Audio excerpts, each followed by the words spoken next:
Welcome back, guys, to another video on the channel. In today's West Ham video, I want to talk about Patson, Daka and Boulaye Dia of Reims. Essentially comparing who do I believe would be the best signing for West Ham, and essentially who would I choose in the comment section down below, guys, because I've seen a lot of divide in the last couple of videos in terms of some of you guys would rather sign Daka, some of you guys would rather sign Dia. So let me know in the comment section down below who would you rather sign and why. But before we get into it, guys, make sure you hit the subscribe button for more West Ham videos. Hit the like button. That would be greatly appreciated. Now let's talk about transfer value, because whilst we have sold Sebastian Haller for £20 million, it's been reported that we've only actually received 4 or 5 million up front, and the rest is going to be in instalments. And whilst, you know, selling Haller for 20 million, I think I didn't agree with it at the time. In terms of, I feel like it was the right move, but at the wrong time. We should have sold him in the summer, but I understand his value might have gone down. However, if it is true that we're only going to be getting 5 million up front from that 20 million deal, then it doesn't really do us a lot in terms of going out and buying players in the transfer market, because Dia, his transfer value is around about £13 million. Apparently he's got a release clause of £13 million, and we have started negotiations in terms of a £10 million bid. Now, guys, it is being reported as well that David Moyes' #1 target is Boulaye Dia. So whilst we are doing a comparison, if Moyes' #1 target is Dia, I want West Ham to go out for Dia. But this is a part of who would I rather? Who would I rather in the team? Now, Daka, his value is around about 25 million. And again, if we've only got 5 million up front, that transfer is more and more less unlikely because of the fact that they're going to want 25 million up front more than likely, Red Bull Salzburg. Now, in terms of styles of play, because it's very important that whoever we sign, whether it was an Adam Armstrong, Simmer, you know, Huzlek, you know, these two guys, Dia and Daka, they have to fit David Moyes' system. David Moyes' system is we're cautious, we're happy to concede possession, but that suits us because we have pace on the counter-attack, especially when Antonio, Bowen, Ben Rama all start together. We'll have more and more pace when those three play together. Now, in terms of who would be best suited for our system, firstly, both players have got fantastic mobility. We've seen, you know, in YouTube clips, and I have to do my own research. I've never really watched, you know, Dia play out. I've watched Daka a couple of times when Haaland was there at Red Bull Salzburg, and there was a lot of hype about him. But both of them got fantastic mobility. They can come deeper, they can run the lines, they can run the channels, and that's exactly what David Moyes wants and what this system needs. We need someone, another striker who's got pace, who's got explosiveness, who can run the channels and cause and run into the spaces that oppositions leave when they are attacking us.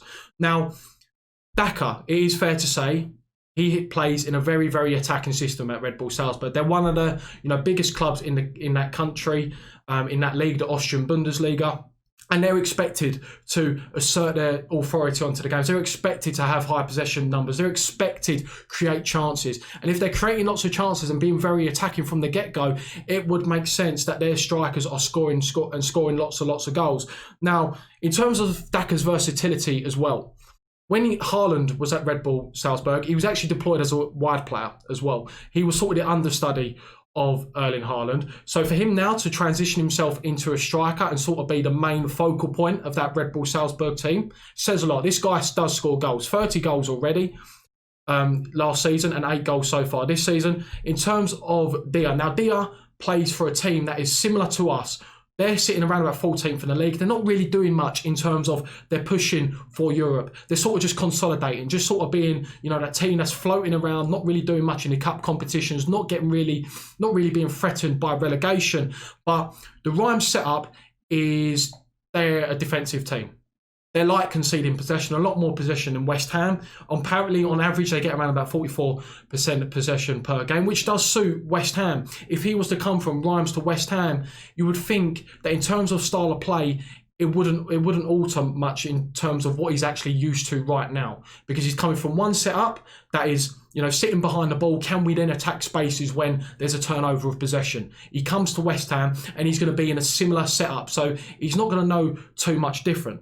But if Daka was to come to West Ham, then he would maybe see a huge difference into the way Red Bull Salzburg play. He's coming from a club who are very, very attacking, always on the front foot. If he comes to West Ham, he wouldn't get that. We're not one of the best teams in the league. We're not a team that's always on the front foot, getting 60% possession, creating 3 to 4 big, clear-cut chances per game. But that's not to say that Daka couldn't play in West Ham's system, because he is very fast, he is very explosive. Like Dia, very explosive player. And I do think Dia is probably more similar to Antonio in terms of his raw power. There was clips, bulldozing through opposition defences, where Daka was more, on the last man of the defender, fantastic off the ball movement and fantastic raw pace that allows his midfielders of his team to play balls in behind, and he's able to be on the last man and try and get onto it. And I said goals wise,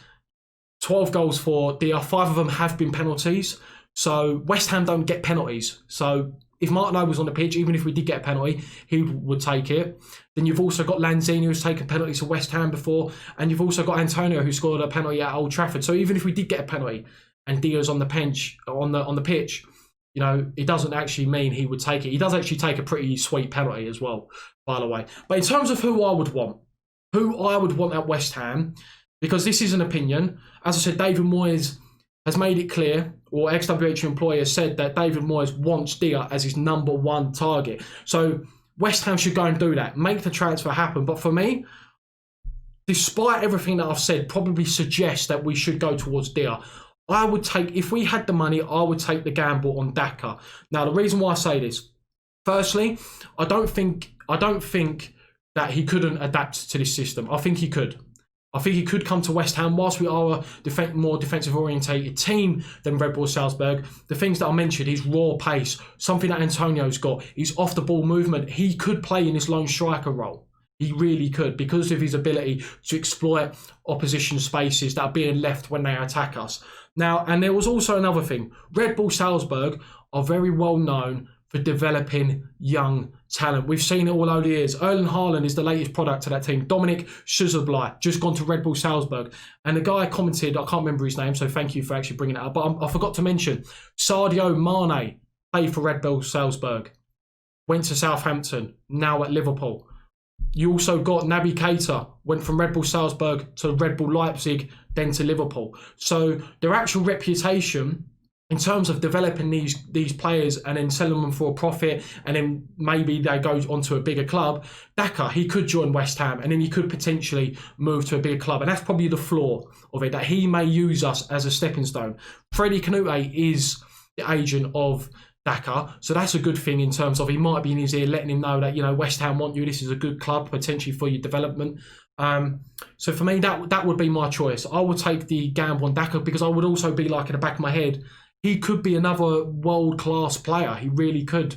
Like Sadio Mane, like Erling Haaland, the potential of Dominik Szoboszlai, who plays for Red Bull Leipzig. Naby Keita, whilst he's a very good player, he isn't a world-class player, in my opinion, because of injuries. But that's going to be my choice, guys. Make sure you hit the subscribe button for more West Ham videos. I'll catch you next time. See you later.